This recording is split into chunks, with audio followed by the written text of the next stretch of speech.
Християн-демократите са притиснати обаче не само от приятелския огън от младежката организация. Крайно дясната алтернатива за Германия отново оглави социологическите допитвания.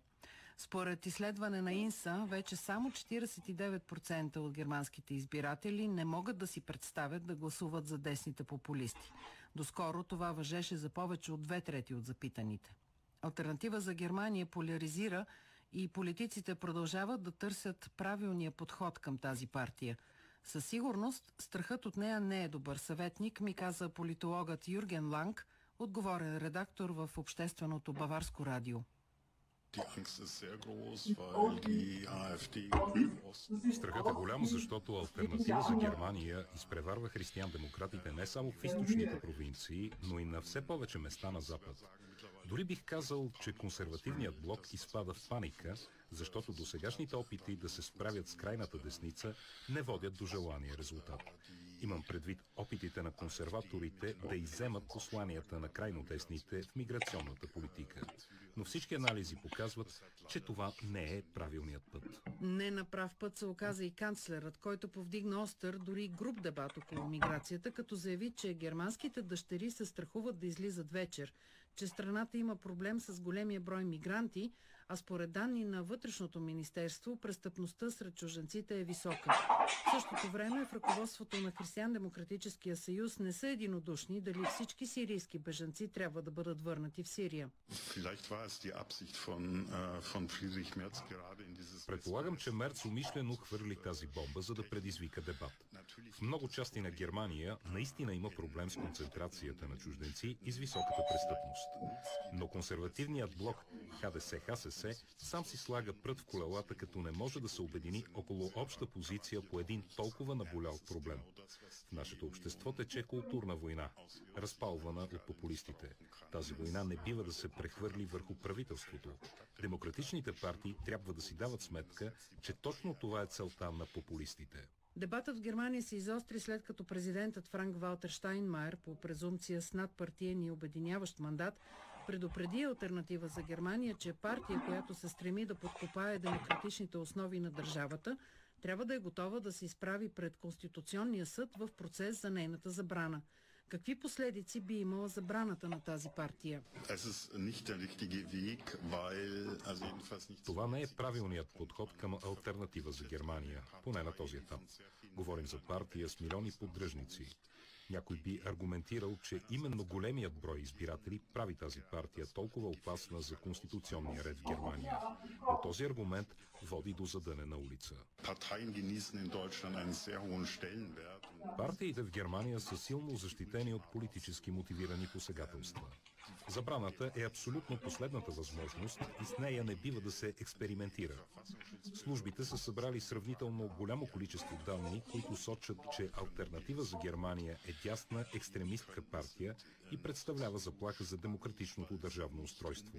Но въпреки това, тези данни не представляват неоспорими доказателства. Аргумент срещу забраната на алтернатива за Германия е, че това би я превърнало в мъченик. Партията вече е заела позата на жертва. Ако се вгледате в събраните от службите данни, те наистина не са достатъчни. Да, възгледите на партийните лидери са антидемократични, расистки и ксенофобски, но никой от тях не е обявил, че партията се стреми към промяна на държавното устройство. В този смисъл, алтернатива за Германия извлича само ползи от този дебат. Наскоро Европейският парламент прие няколко важни решения за облекчаване на бюрокрацията, които бяха възможни само с гласовете на крайно десните. В Европейския съюз наистина няма коалиционно управление, но въпреки това се заговори, че санитарният кордон около крайно десните се пропуква. През същото премина и Германия. Ключови закони бяха прияти в Бундестага благодарение на гласовете на алтернатива за Германия. Следващата година предстоят регионални избори в няколко източни провинции, където партията може дори да спечели, но така или иначе без нейно участие ще бъде трудно да се състави местно правителство. Подкопан ли е санитарният кордон, в който се кълне канцлерът Мерц? Този въпрос тревожи най-много неговата партия, Християн-демократическия съюз. И няма единодушие. Едните са категорични, че Християн-демократическият съюз няма да работи с антидемократична партия, за каквато смятат Алтернатива за Германия. Но има и дясно крило в консервативния блок, което споделя много от възгледите на десните популисти. В Германия неотдавна се появи и лява популистка формация. На изборите в началото на годината съюзът Сара Вагенкнехт остана на крачка от влизане в Бундестага. Двете партии в двата края на политическия спектър имат различен произход и преследват различни цели, но споделят антилибералните възгледи. Съмишленици или конкуренти са Алтернатива за Германия и съюзът Сара Вагенкнехт. Двете партии трудно могат да бъдат разграничени и в този смисъл те по-скоро се конкурират за едни и същи избиратели. В тази битка левите популисти губят. Те не успяха да изградят обща позиция в големия дебат за миграцията и за това не успяват да отнемат от поддръжниците на Алтернатива за Германия. Голямото разминаване между двете крайни партии е по отношение на икономическия модел.